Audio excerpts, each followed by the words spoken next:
Hi, this is Mrs. Steelman, and this is the Faerie Queene by Edmund Spenser. This is Book 1, Canto 1, stanzas 19 to 38. And you should have downloaded and printed in front of you the stanzas that we're going to be working with today. You will be annotating the various words and phrases that I will be explaining to you. Today I'm going to use a yellow marker to go through certain words that I think will be important, and it will be your job to put those definitions next to it and annotate some of the things that I talk about when I'm explaining the poem, and this will be what you will turn in tomorrow. So let's begin. As we know from the stanzas 1 through 18, that Una and Red Cross are definitely on an adventure trying to find the dragon and kill the dragon, which is keeping her parents, King and Queen, captive. So they're going to free the King and Queen, and then, of course, we probably would suspect that Red Cross would want to marry the princess, but we won't know that until the end of the poem. We're actually going to just be doing up through stanzas 55.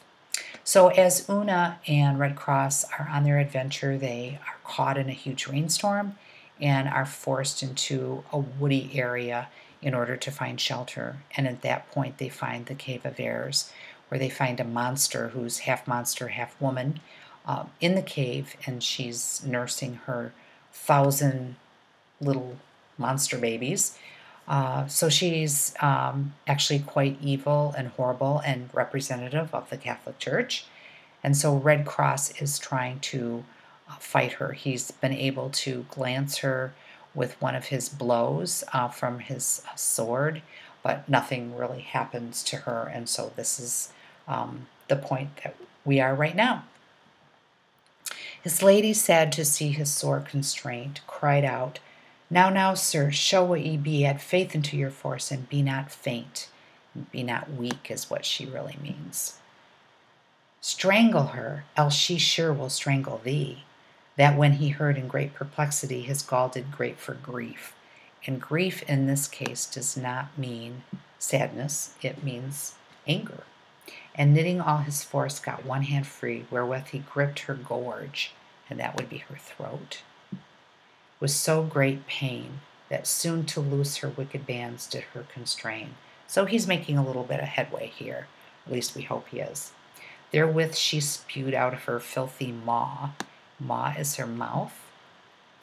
A flood of poison, horrible and black, full of great lumps of flesh and gobbets raw, which stunk so wildly that it forced him slack his grasping hold, and from her turn him back. Her vomit full of books and papers was. And that's a pretty important line. In fact, that was mentioned, that particular line, in the commentary, because this is how we know. This is all propaganda or Catholic liturgy, and this is what she's vomiting up. So we know, basically now, that she represents the Catholic Church.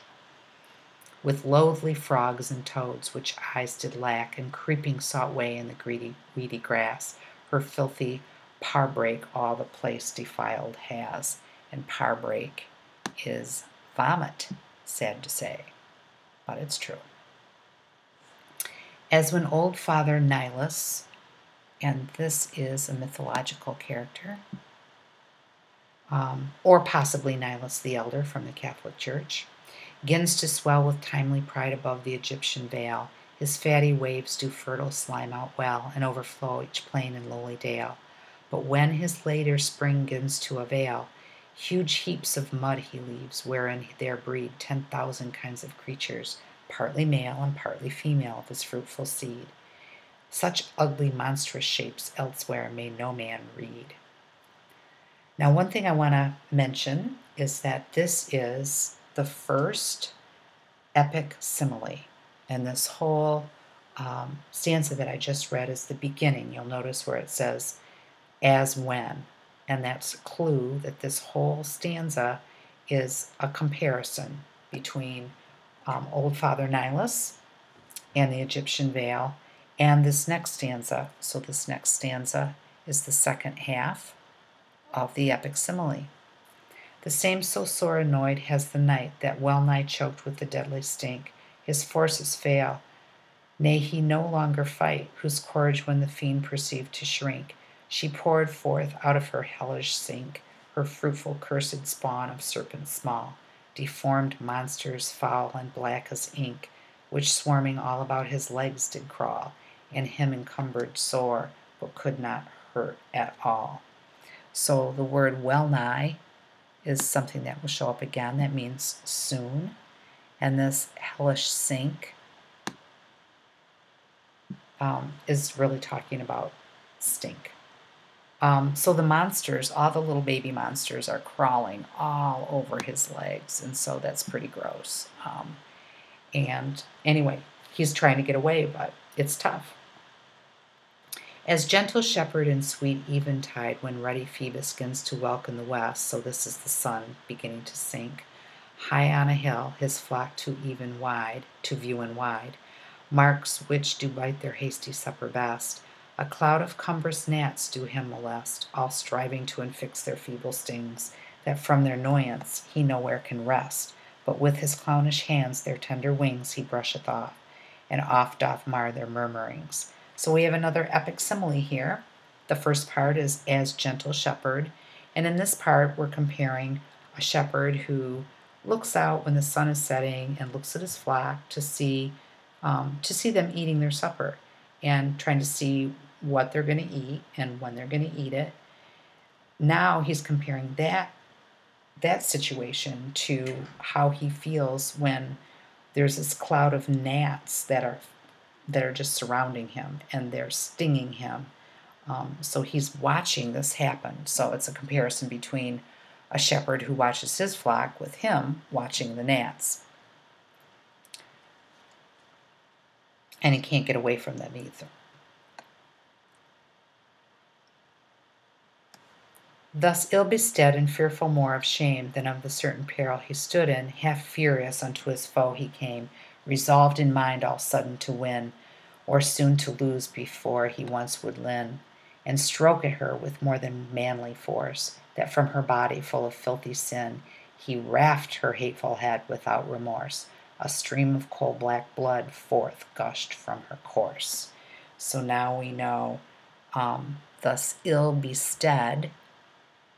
Bestead means situated, and more full of shame. So he has a lot of shame at not being able to hurt this monster and being able to do anything about it.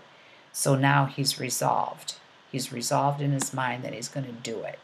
So he takes his sword and he decides to fight her.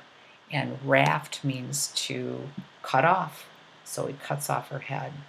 An error we know would be the Catholic Church.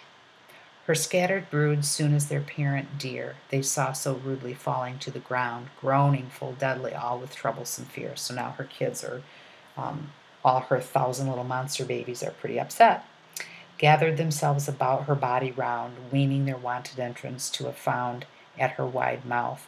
But being there withstood, they flocked all about her bleeding wound, and sucked up their dying mother's blood, making her death their life, and her hurt their good. Remember, eke means also, so that would be, and also her hurt their good. So they're very greedy, and they're sucking up their mother's dying blood, and a few things to mark up here.